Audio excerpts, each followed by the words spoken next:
Hello and welcome to my portfolio project. My name is Omar Nadir Ahmed. This is Cyclistic's data analysis project. The title of the case study is How Does a Bike Share Navigate Speedy's Success? Actually, I believe this project is very common among data analysts, junior data analysts like me, who apply for jobs around the world.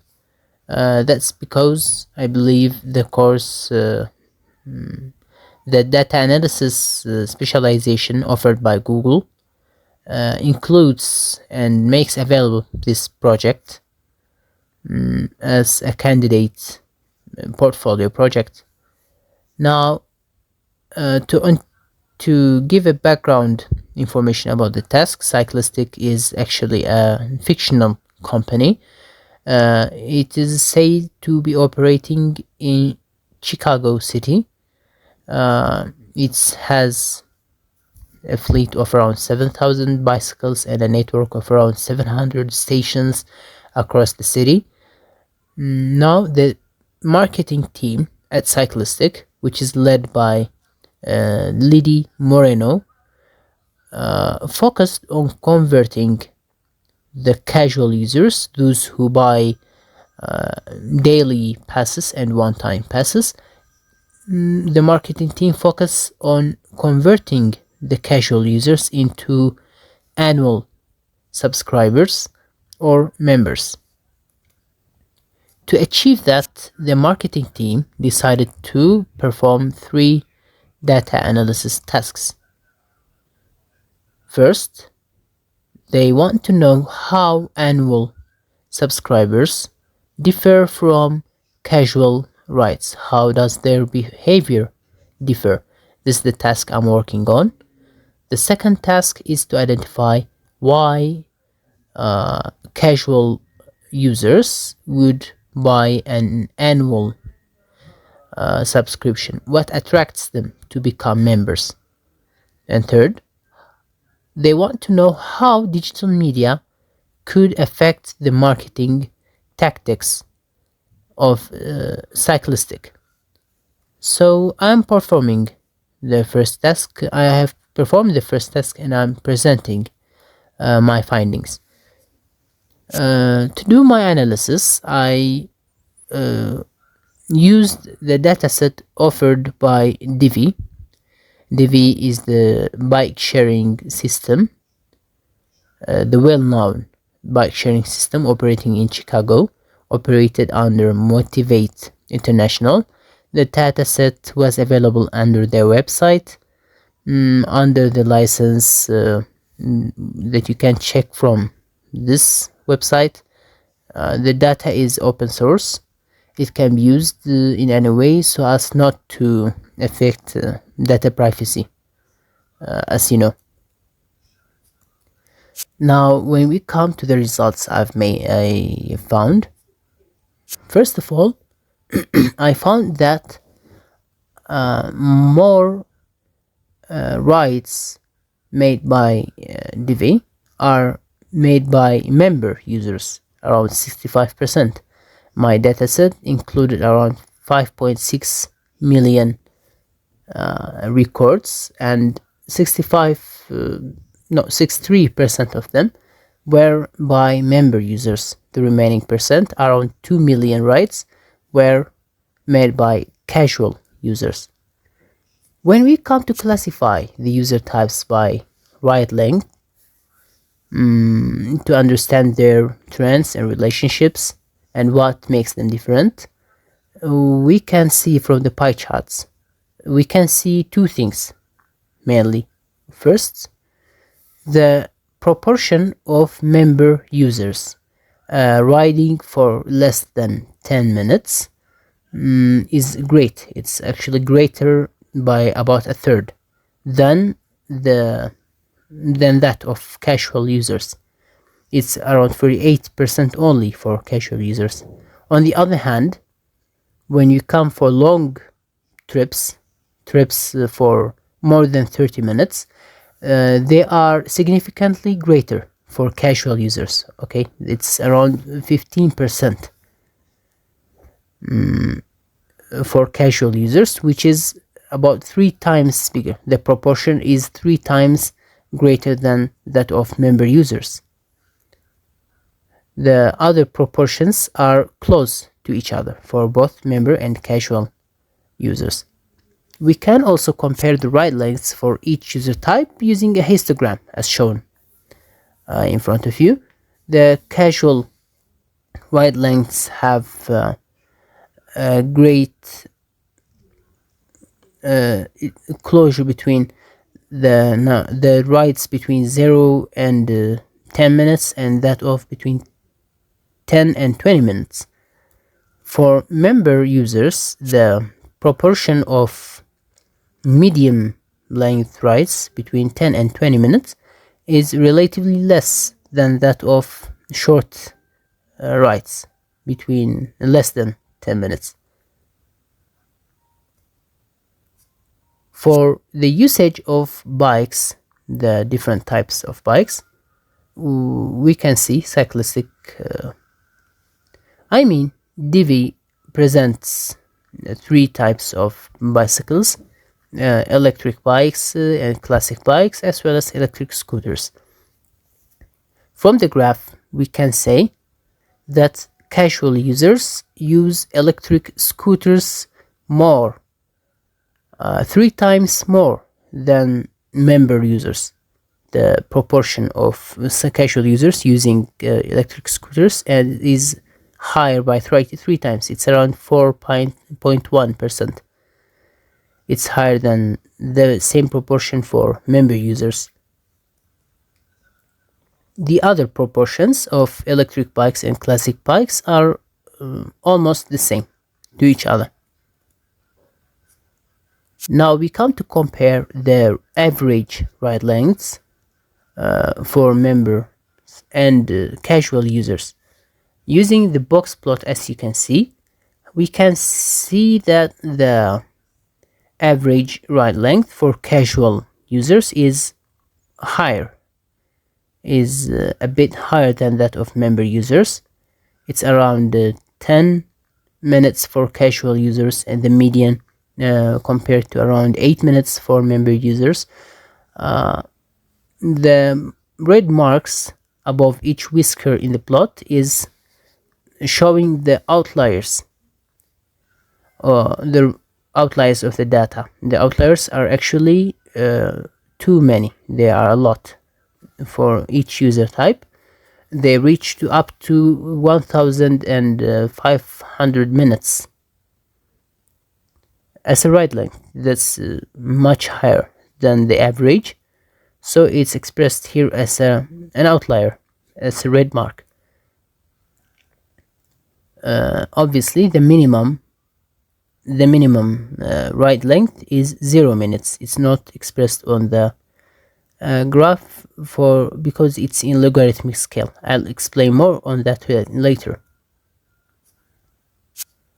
We can also express the average ride lengths for each user type using a bar graph with error bars extending above and below. It's the small whiskers that extend above and below each bar.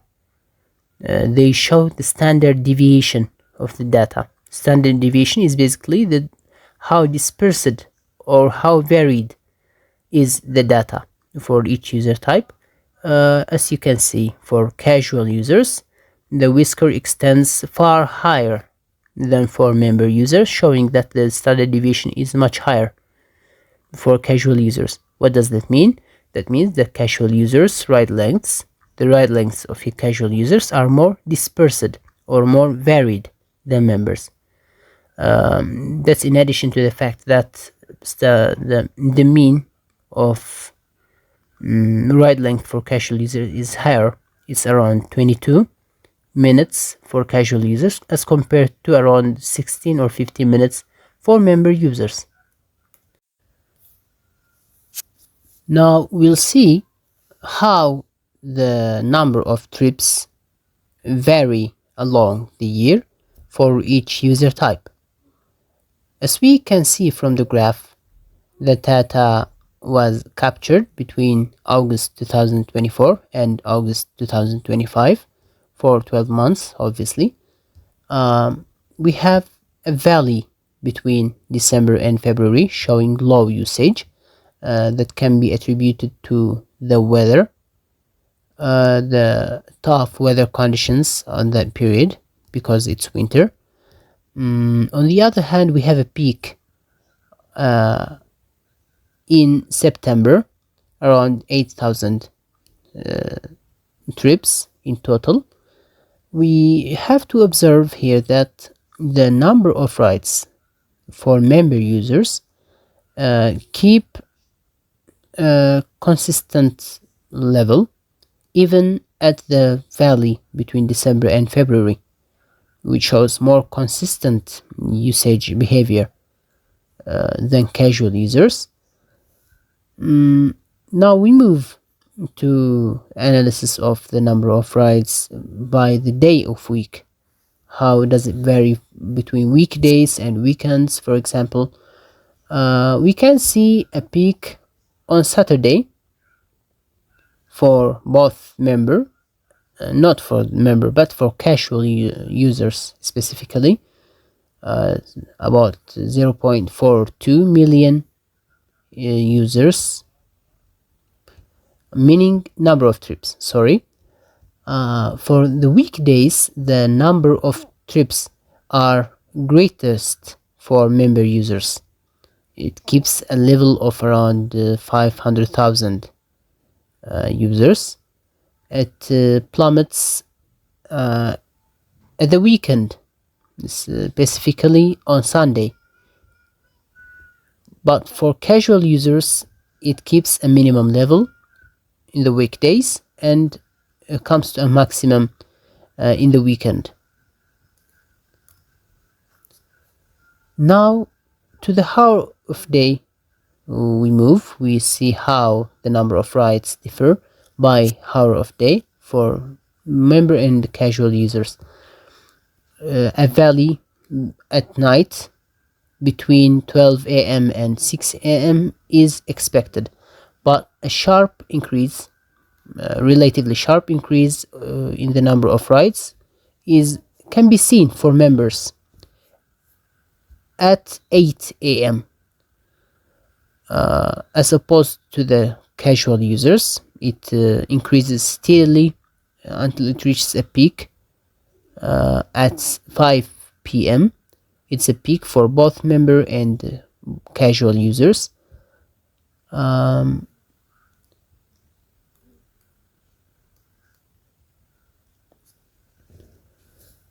Based on both day of week and hour of day graphs, we could make a heat map. We can deduce a heat map for the number of rides. The heat map shows the variation of the number of rides in two dimensions. One dimension is for the hour of day from 12 a.m. to 11 p.m. and the other dimension is between Monday and Sunday. The same distribution is made for member users as well. We need to compare the patterns for each user type. Now the pattern is clear. For casual users, we see a high usage density in the weekends, as we might expect, between Saturday and Sunday, between 8 a.m., 9 a.m., more of 9 a.m. to 7 p.m. When we come to member users, however, we see a more dense usage in weekdays rather than weekends, between Monday and Friday. Two hotspots between 6 a.m. and 9 a.m. and between say 3 p.m. and 7 p.m. That suggests a commuter-like usage pattern. Based on that, I started a simple analysis to differentiate the commuter-like behavior between member and casual users, and not surprisingly, I found that the proportion of commuter-like behavior between member rides is greater by around a third than that of casual users. It's 35% for members, it's around 22% for casual users. As you can see, most of cyclistics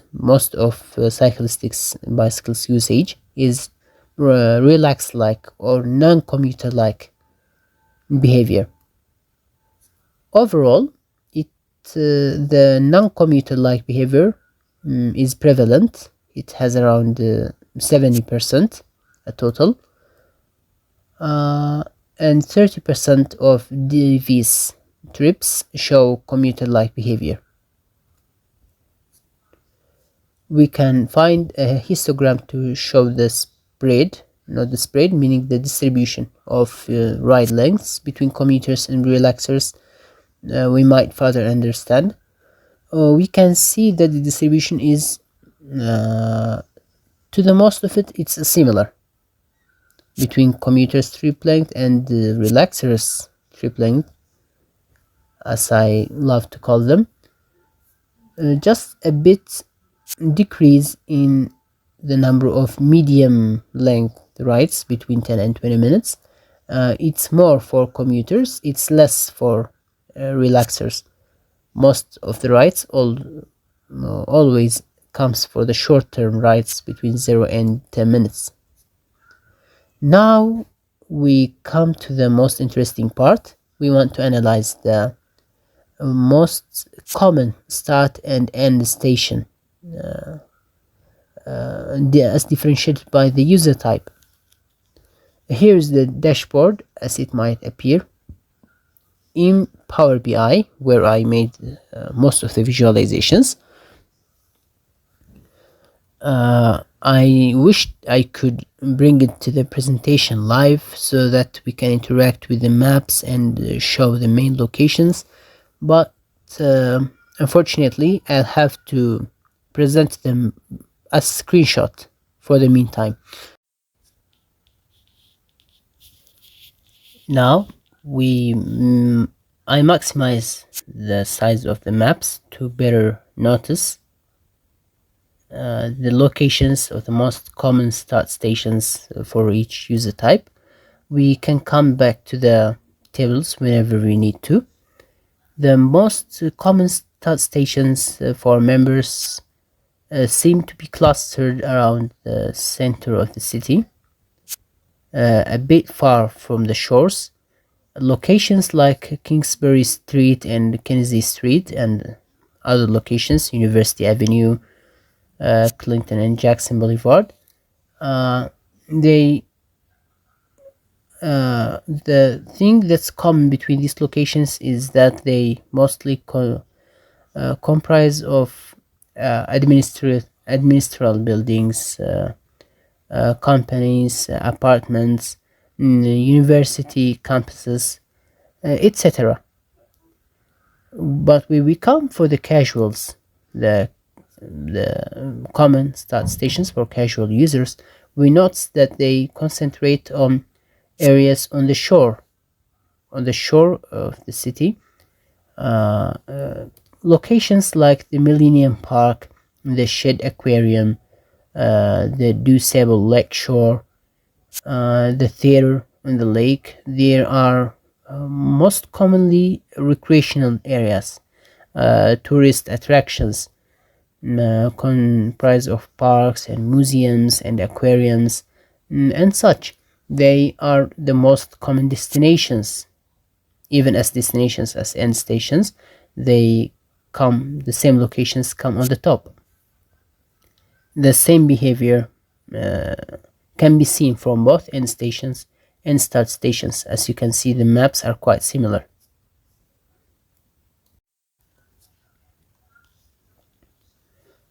When we come to the top origin destination pairs for both user types, we can see something different. Now the pairs shown in the table for members look normal. The start station and the end station are different. The areas include They are corporate areas comprising of universities and administrative buildings, as I discussed earlier. But when we come for the casual users, we discover a pattern. The start station and end station for the most common OD pairs or origin destination pairs are the same. The start station and the end station is the same. The trip consists of the loop between along the same station, and it's repeating with the same with the first with the most common OD pair, the second common OD pair. We can see the fourth common OD pair in Michigan Avenue and Oak Street. It's common to have loop trips with this station. That means something. We can deduce that casual users rather prefer loop trips along these tourist attraction areas. Now we can consider more detailed results. We can go deeper and analyze locations and trends in ride lengths and the number of trips using slightly different methods, maybe. Now we haven't displayed the stations of Divi, the Divi system in Chicago. The stations are more kind of clustered around the center of the city. There are a total of, I think, 1000 around 2000 stations in total across Chicago, which makes the usage of bicycles and access of bicycles in Divi much easier for users in Chicago city.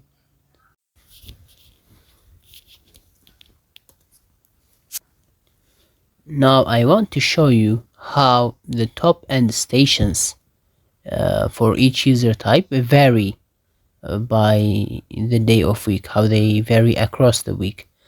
Now, two things to note here. First, I included only screenshots of the dashboard from my software. That's because I couldn't include the live dashboard right into the presentation because of the subscription issues. The second thing to note here is that I didn't include the variation of top start locations. That's because I noticed that the information in the both datasets is quite similar, and that using both data visualizations in the presentation would be so redundant. So I would avoid using the start stations. I will use only the top and the stations to show you the variation. How does the stations vary? Now I have the data here from Monday to Sunday. I have the maps and accompanying tables to show the numbers. The patterns in the map are quite similar. We can observe something here. Some locations have common destinations for both members and casual users.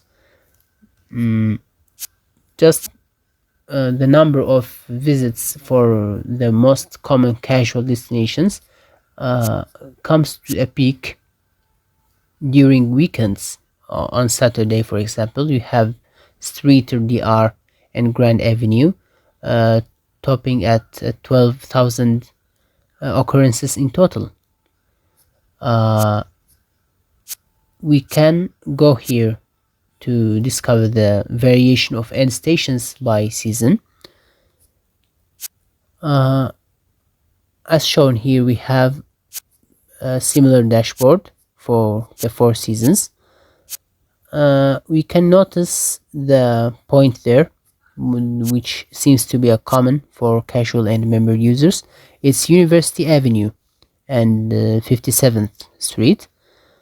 This area has a top end station during fall, winter, and spring, but during summer, that location vanishes from the map, mainly because it's a summer vacation, and that location contains it comprises of schools and universities mainly, which are not attended during summer, obviously.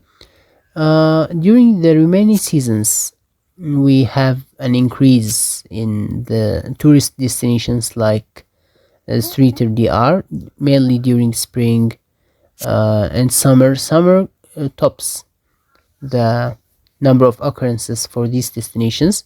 Then it falls again during autumn, during fall, and they almost disappear. Not disappear, but they reduce significantly during winter because of the bad weather conditions. Uh, when we come to see the variation by the hour of day, we have these 24 overwhelming buttons. I can't go to explain each of them, but we can just go over them and watch the patterns as we move. Top visits to the main tourist attractions start appearing after 9 a.m. Before 9 a.m. it's not that valuable. Most casual as well as member visits before 7 a.m. come at locations like Clinton Street and Washington Boulevard and such. Uh, of course, classification of these locations is an future improvement. I haven't done much on location classification at the meantime, but we can just roughly discover the main trends for most common locations like Kingsbury Street, Streeter the DR, the main aquarium, the Millennium Park, sorry. And when they become the most common, it's the same trend that we have observed previously in the graph as well as in the heat map. Uh, Now we come to see the summary of ride lengths for each month. The graphs could be much larger to get easier to navigate and notice the variation. Now for August, we can see that the average number of casual ride lengths comes a bit higher in the remaining months. Also, we can notice that between February and July, the average number of rides for casual users. Apologies, the trend is the same for members and casuals. It doesn't differ. Always the number of the ride lengths for casual users is slightly higher than that of the members. We can notice a similar trend with variation for season, but the number of the ride lengths, the average ride lengths, slightly rises for during spring than in other seasons. That's what we can see from the box plots. We can note the same trend using the bar graph with error bars.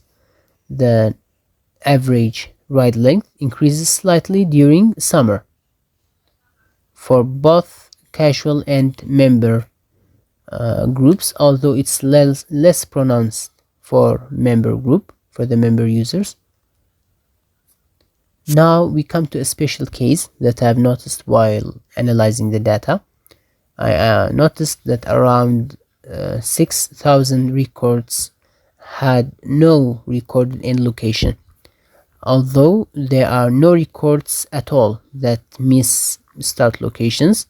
As I've told you, around 6,000 locations come with no recorded end location, and neither in coordinates nor in as station name.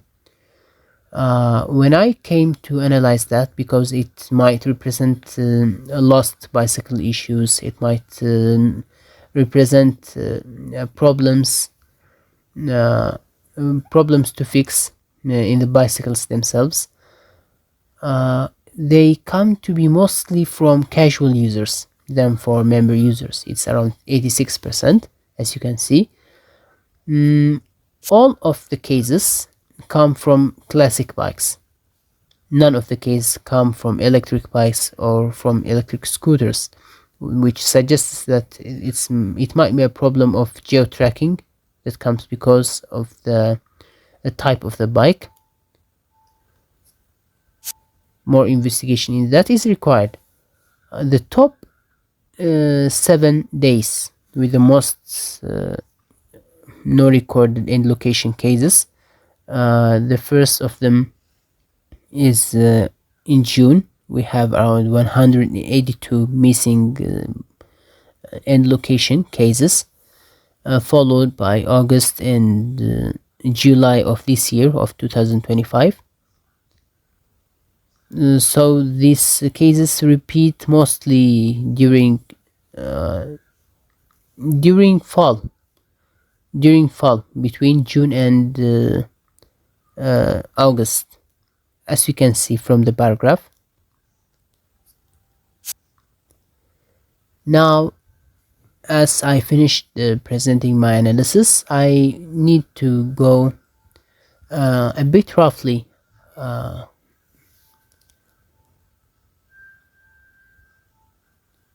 I would go a bit about.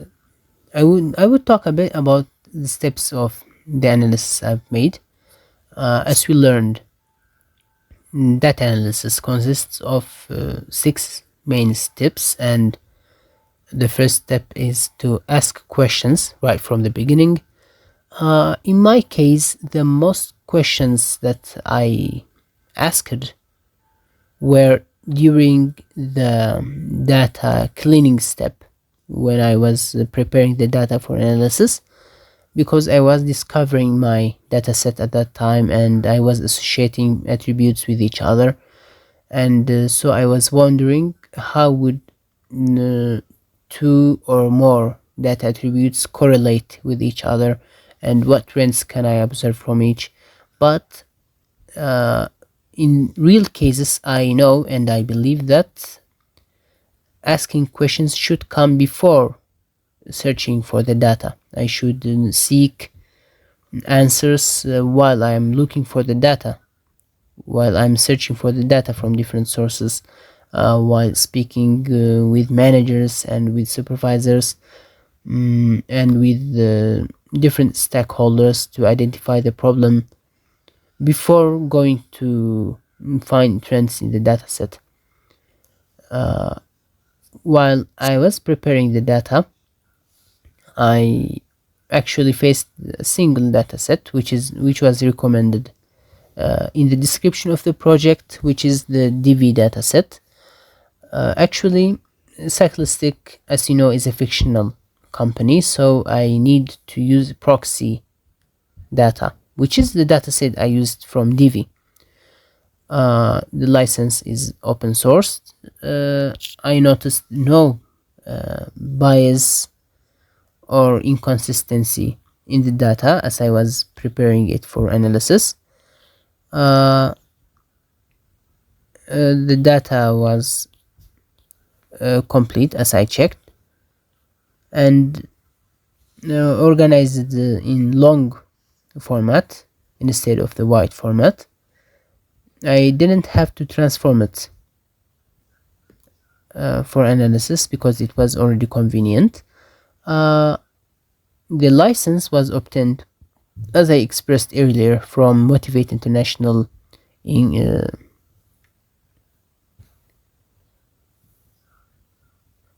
I obtained the open source license from Motivate International. I included the link in the first pages of the presentation.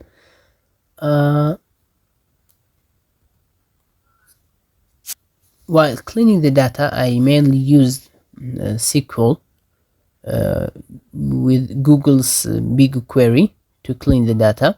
Mainly, I was checking the dates and times for starting and end, trip start and trip end, to check if there are no inconsistencies in the format, to check if the end station doesn't come before the start date, for example. I was busy cleaning the combination of station coordinates and station names, because that some IDs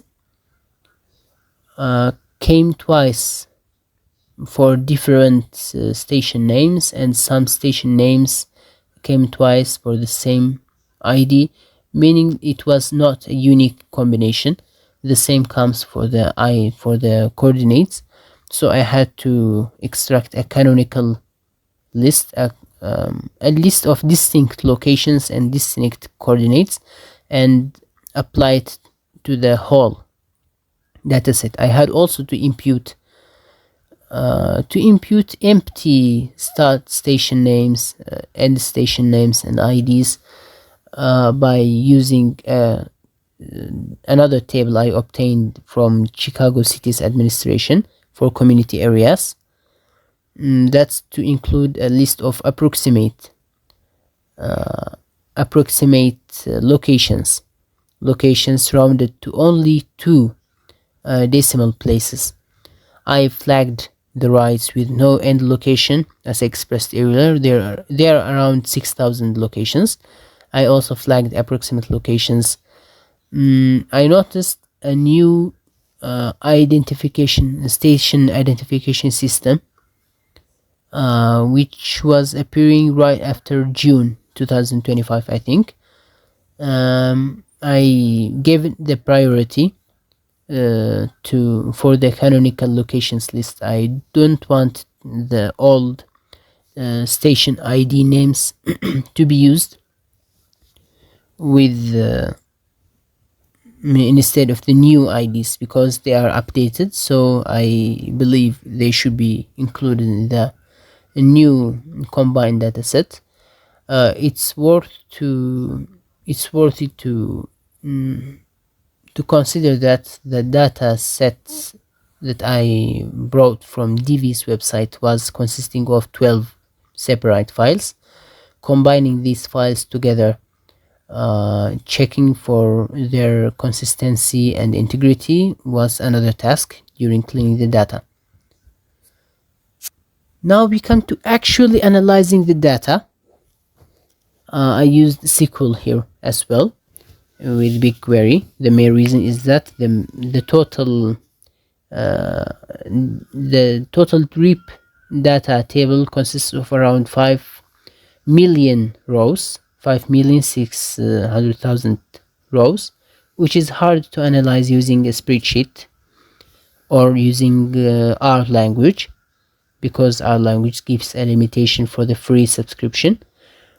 And I had to add columns, artificial columns, you can say, columns for the day of week, columns for the ride length. I told you about flags for missing and approximate locations, and I had to add columns for the commuter-like behavior, which I called commuter relax. And that was so helpful to deduce the summaries and the average ride lengths and the number of rides and all of the graphs that you observed in the beginning of the presentation. Step 5 was done mainly using Power BI. Power BI was helpful so that I can edit and format the visuals on the desktop without using much internet connection. I used MATLAB for areas that Power BI couldn't cover, mainly because R language couldn't support me with the two large datasets. MATLAB helped me with generating the box plots and the error bar, the bar graphs with the error bars. Presentation obviously done with the PowerPoint, and the video we are doing right now was edited with CapCut. Considering voice quality, with the type of microphone to choose and such, the visuals were made as we learned about best practices for clear visuals that transfers clear messages to whoever follows it. For different types of stakeholders, I tried to scaffold the presentation, as you might have noticed, to give different levels of depth for different types of audience. Finally, the end of any data analysis journey comes with decision making, and the decision that you might make from this task, in my opinion, is quite tied to the next tasks of this marketing team campaign. I mean, the next two tasks related to analyzing the reason why casual users would buy a membership, or how digital media would affect the marketing strategy of Cyclistic. This would lead to an actual decision by the marketing team if it was real. And for now, the main conclusion to take from this analysis is that member users are more likely to use cyclistics bicycles than casual users, mainly because they are more likely to. I can be sure because the data we use is proxy data, but member users use cyclistics.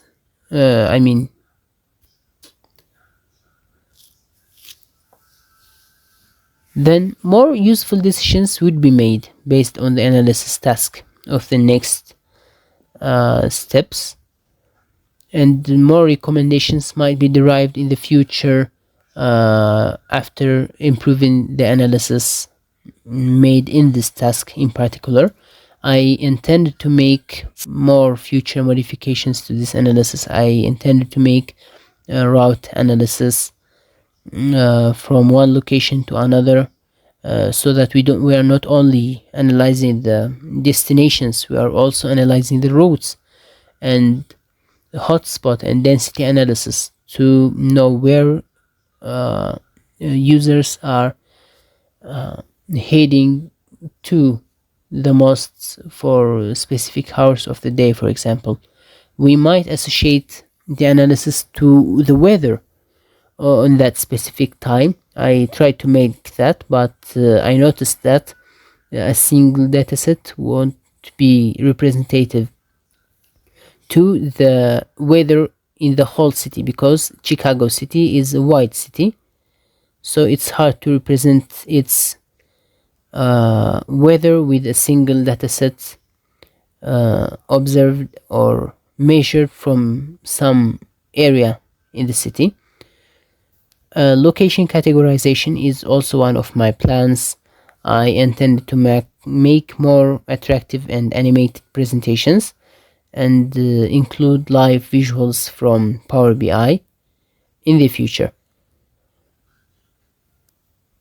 That's the end of my presentation. I'd really like to thank you for your attention, for following me until the end of this presentation. I hope we work together on further projects in the future.